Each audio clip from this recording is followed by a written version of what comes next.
লক্ষ্য শিল্পায়ন ও বিনিয়োগ বৃদ্ধি। সেদিকে নজর রেখেই 2026-27 অর্থবর্ষের প্রথম বাজেট পেশ করল বাংলার বিজেপি সরকার। সোমবার বিধানসভায় বাজেট বক্তৃতা দেন অর্থমন্ত্রী স্বপন দাশগুপ্ত। শিল্প, প্রযুক্তি, স্টার্টআপ এবং উৎপাদন ক্ষেত্রকে চাঙ্গা করতে একাধিক গুরুত্বপূর্ণ প্রস্তাব রাখেন। সাহসী ও সংস্কারমুখী ঘোষণা। বাংলায় শিল্প ও বিনিয়োগ টানতে অনেক বছর পর কেউ ঝুঁকি নেওয়ার সাহস দেখালেন। সোমবার রাজ্য বিধানসভায় মুখ্যমন্ত্রী শুভেন্দু অধিকারী সরকার এবং সেই সরকারের অর্থমন্ত্রী স্বপন দাশগুপ্ত যে বাজেট পেশ করেছেন তাকে এক কথায় সাহসী ও সংস্কারমুখীও বলা যায়। কারণ বাজেটে ইজ অফ ডুইং বিজনেস ব্যবস্থার উপর শুধু জোর দেওয়া হলো না, নতুন বিনিয়োগ আকর্ষণ করতে এবং শিল্প পরিকাঠামোকে বিশ্বমানে উন্নীত করতে বেশ কিছু কঠিন ও কঠোর সংস্কারের বার্তাও দেওয়া হলো। বৃহৎ শিল্প বিনিয়োগে এক জানালা ব্যবস্থা। রাজ্যে বড় বিনিয়োগ প্রক্রিয়াকে দ্রুত ও আমলাতান্ত্রিক জটিলতা মুক্ত করতে বড় ঘোষণা করা হয়েছে। এখন থেকে 100 কোটি টাকা বা তার বেশি প্রস্তাবিত বিনিয়োগের ক্ষেত্রে জেলা পরিষদ ও পঞ্চায়েত সমিতি থেকে আলাদা করে বিল্ডিং প্ল্যান অনুমোদন, ট্রেড লাইসেন্স বা অন্যান্য অনুমতি নেওয়ার প্রয়োজন হবে না। এর পরিবর্তে রাজ্য সরকার আন্তঃবিভাগীয় সমন্বয়ের মাধ্যমে রাজ্য স্তরের এক জানালা ব্যবস্থার অধীনে একটি নির্দিষ্ট সময়সীমার মধ্যে সমস্ত অনুমতি মঞ্জুর ও নিষ্পত্তি করবে। বৃহৎ শিল্প বিনিয়োগ সহজ করতে ইজ অফ ডুইং বিজনেসের উন্নতির জন্য 100 কোটি টাকা ও তার বেশি প্রস্তাবিত বিনিয়োগের ক্ষেত্রে জেলা পরিষদ ও পঞ্চায়েত সমিতি থেকে আলাদা করে বিল্ডিং প্ল্যান অনুমোদন, ট্রেড লাইসেন্স ও অন্যান্য প্রাসঙ্গিক অনুমতি নেওয়ার ক্ষেত্রে ছাড় দেওয়া হবে। আরবান ল্যান্ড সিলিং আইন নিয়ে পর্যালোচনা। বাংলায় বাম আমলের পতনের পর পালা বদলের প্রেক্ষাপটে ছিল সিঙ্গুর ও নন্দীগ্রামের জমি আন্দোলন। মমতা বন্দ্যোপাধ্যায় তাই গত 15 বছরে আরবান ল্যান্ড সিলিং আইন নিয়ে কোনো ঝুঁকি নিতে চাননি। তার ফলে বিনিয়োগও বাংলার দিকে মুখ ফেরায়নি। কিন্তু মুখ্যমন্ত্রী শুভেন্দু অধিকারী সেই পথে হাঁটলেন না, বরং বৃহৎ প্রাতিষ্ঠানিক বিনিয়োগের ক্ষেত্রে অন্যতম প্রধান বাধা দূর করার জন্য প্রথম বাজেটেই ঐতিহাসিক সিদ্ধান্ত নিয়ে ফেলল তার সরকার। পশ্চিমবঙ্গই একমাত্র বড় রাজ্য যেখানে এখনো আরবান ল্যান্ড সিলিং পলিসি চালু রয়েছে, যা বড় বিনিয়োগের ক্ষেত্রে প্রতিবন্ধকতা সৃষ্টি করছিল। শহরাঞ্চলে জমির বাণিজ্যিক সম্ভাবনাকে কাজে লাগাতে এবং বৃহৎ বিনিয়োগ আকর্ষণ করতে আরবান ল্যান্ড সিলিং আইন ফের পর্যালোচনা করার ঘোষণা হয়েছে বাজেটে। That Urban Land Ceiling and Regulation Act of 1976 will be re-examined to unlock the potential of developable land, attract investments and fuel economic growth. নতুন ল্যান্ড ব্যাংক, জমির পুনরুদ্ধার। বাজেট বক্তৃতায় অর্থমন্ত্রী জানান, শিল্প বৃদ্ধিকে সুগম করতে এবং ভূসম্পত্তির সর্বোত্তম ব্যবহার নিশ্চিত করতে পাবলিক সেক্টর আন্ডারটেকিং ও অন্যান্য সরকারি সংস্থার হাতে পড়ে থাকা অব্যবহৃত জমি চিহ্নিত করে একটি সামগ্রিক ল্যান্ড ব্যাংক গড়ে তোলা হবে।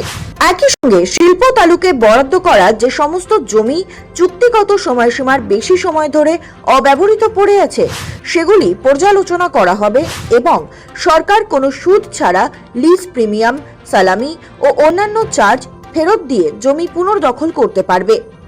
এই জমি প্রযুক্তি চালিত স্বচ্ছ ব্যবস্থার মাধ্যমে নতুন বিনিয়োগকারীদের বরাদ্দ করা হবে।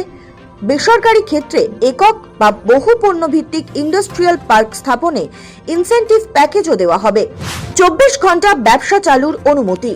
বাণিজ্যিক পরিকাঠামোর সর্বোচ্চ ব্যবহার এবং কর্মসংস্থান বৃদ্ধির লক্ষ্যে আইন সংশোধনের ব্যাপারে বাজেটে ঘোষণা করেছেন অর্থমন্ত্রী স্বপন দাশগুপ্ত। এর ফলে শক্তিশালী শ্রম সুরক্ষা নিশ্চিত করে দোকান, রেস্তোরাঁ, অফিস, লজিস্টিক ও হসপিটালিটি প্রতিষ্ঠানগুলিকে 24 ঘন্টা খোলা রাখার অনুমতি দেওয়া হবে। দোকান, রেস্টুরেন্ট, অফিস, লজিস্টিক পরিষেবা এবং হসপিটালিটি প্রতিষ্ঠানের 24 ঘন্টা চালু করার প্রস্তাব রাখছে, subject to a negative list. Syndicate raj বন্ধে করা আইন। বিনিয়োগকারীদের আস্থা বাড়াতে এবং ব্যবসা করার অতিরিক্ত খরচ কমাতে সরকার কড়া অবস্থান নিয়েছে। অর্থমন্ত্রী তার বাজেট বক্তৃতায় জানিয়েছেন, আইনানুগ ব্যবসাকে সিন্ডিকেট চার্জ এবং অন্যান্য বেআইনি অর্থ আদায় বা তোলাবাজি থেকে রক্ষা করতে নতুন আইন প্রণয়ন করা হবে। হস্তক্ষেপ ও চাঁদাবাজি চাঁদাবাজি ব্যবসা করার যে খরচ, মানে ব্যবসাকে যা ক্ষতি করছে, তার বিনিয়োগ মানে আর বলার দরকার পড়ছে না। এই কারণে সামনের দিনে আমরা একটি আইন আনছি যাতে এই আমাদের সরকার আইন অনুযায়ী ব্যবসাকে সিন্ডিকেট চার্জ এবং অন্যান্য বেআইনি অর্থ আদায় করার থেকে রক্ষা করার আইন আনব। আগামী 3 মাসের মধ্যে রাজ্যের নতুন স্টার্টআপ পলিসি চালু করা হবে, যার অধীনে 40 কোটি টাকার ইনকিউবেশন ফান্ড এবং 60 কোটি টাকার ভেঞ্চার ক্যাপিটাল ফান্ডের ব্যবস্থা থাকবে। আমাদের সরকার 3 মাসের মধ্যে একটা স্টার্টআপ পলিসি চালু করবে, যার মধ্যে 40 কোটি ইনকিউবেশন ফান্ড ও 60 কোটি টাকার ভেঞ্চার ক্যাপিটাল ফান্ডের ব্যবস্থা থাকবে। ট্যালেন্ট অ্যাট্রাকশন ফান্ড বিশ্বমানের বৈপ্লবিক প্রযুক্তিবিদদের আকর্ষণ করতে এবং বাংলায় ডিপ টেক স্টার্টআপ ইকোসিস্টেম গড়ে তুলতে 50 কোটি টাকার chief ministers science and technology talent attraction fund তৈরি করা হচ্ছে। A Chief Minister's Science and Technology Talent Attraction Fund will be set up for attracting world-class scientists and technologists to build the technology-driven ecosystem in the state. এটা ভারতীয় প্রবাসী বাঙালি অনেকে আছে, তাদের জন্যই একটা M. I propose an allocation of rupees 50 crore for this purpose in this financial year. Global capability centre policy প্রথাগত outsourcing থেকে উচ্চ মূল্যের কাজের দিকে নীতি পরিবর্তনের লক্ষ্যে রাজ্য একটি সুনির্দিষ্ট জিসিসি পলিসি তৈরি করবে। কলকাতা স্টক এক্সচেঞ্জের পুনরুজ্জীবন 118 বছরের পুরনো এবং বন্ধের মুখে থাকা কলকাতা স্টক এক্সচেঞ্জকে পুনরুজ্জীবিত করতে রাজ্য সরকার প্রয়োজনীয় সহায়তা প্রদান করবে, যাতে পূর্ব ভারতে সহজে মূলধন জোগাড় ও নতুন কর্মসংস্থান সৃষ্টি করা যায়। The Calcutta Stock Exchange, an 118-year-old institution, is on the verge of closure due to several hurdles. The government proposes to support the revival of the Calcutta Stock Exchange. SPSU এর লিস্টিং বিলগ্নীকরণ এবং corporate মূল্য নির্ধারণের মাধ্যমে রাজ্য মূলধন জোগাড় করতে সম্ভাবনাময় স্টেট পাবলিক সেক্টর আন্ডারটেকিংগুলিকে পাবলিক স্টক এক্সচেঞ্জে লিস্টিং করানোর চেষ্টা করবে। An endeavor will be taken for listing profit-making state public sector undertakings on the public stock exchanges. মহিলাদের জন্য ক্লাউড কিচেন পলিসি অবৈতনিক গার্হস্থ্য শ্রমকে প্রাতিষ্ঠানিক রূপ দিতে এবং মহিলাদের মাইক্রো উদ্যোগে করে তুলতে একটি নতুন ক্লাউড কিচেন পলিসি রূপায়ণ করা হবে, যেখানে ডিজিটাল স্কিল ও মাইক্রো ফাইন্যান্সের সুবিধা থাকবে। রান্নাঘরকে ক্লাউড কিচেনে রূপান্তর করার উৎসাহ দিলে অর্থনৈতিকভাবে উল্লেখযোগ্য চাঙ্গা হতে পারে। মহিলাদের মধ্যে মাইক্রো উদ্যোগের লক্ষ্যে আমাদের সরকার একটি নতুন ক্লাউড কিচেন পলিসি। সব মিলিয়ে শিল্প, প্রযুক্তি, স্টার্টআপ এবং উৎপাদন ক্ষেত্রকে চাঙ্গা করতে একাধিক গুরুত্বপূর্ণ প্রস্তাব রাখেন অর্থমন্ত্রী।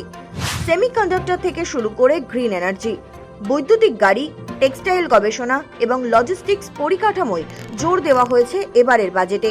এর মধ্যে সবচেয়ে উল্লেখযোগ্য নিঃসন্দেহে দুর্গাপুরে সেমিকন্ডাক্টর ইউনিট স্থাপনের প্রস্তাব।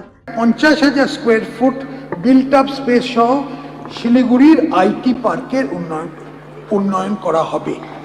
আমাদের সরকার দুর্গাপুরে একটি সেমিকন্ডাক্টর ইউনিট স্থাপনের প্রস্তাব রাখছে। Green energy, electric vehicle, semiconductor device এবং ডিজাইন শিল্পে বিনিয়োগ টানতে 5,000 কোটি টাকার প্রণোদনা প্যাকেজ ঘোষণা করা হয়েছে। সব মিলিয়ে শিল্প বান্ধব পরিবেশ তৈরি, বিনিয়োগ বৃদ্ধি এবং কর্মসংস্থান সৃষ্টিকে লক্ষ্য করেই এবারের বাজেটে একাধিক বড় পদক্ষেপের প্রস্তাব করা হয়েছে। বাজেট পেশ করে স্বপন দাশগুপ্ত জানান, বর্তমান নিয়মতান্ত্রিক প্রক্রিয়া, অনুমোদন ও পরিদর্শন ব্যবস্থার সামগ্রিক পর্যালোচনা করে পদ্ধতির সরলীকরণ করা হবে, যা উদ্যোক্তাদের উপর থেকে নিয়ম পালনের বোঝা কমিয়ে রাজ্যকে একটি সম্পূর্ণ বিনিয়োগ বান্ধব অঞ্চলে পরিণত করবে। সৌভিক সান্যালের রিপোর্ট, সময় কলকাতা।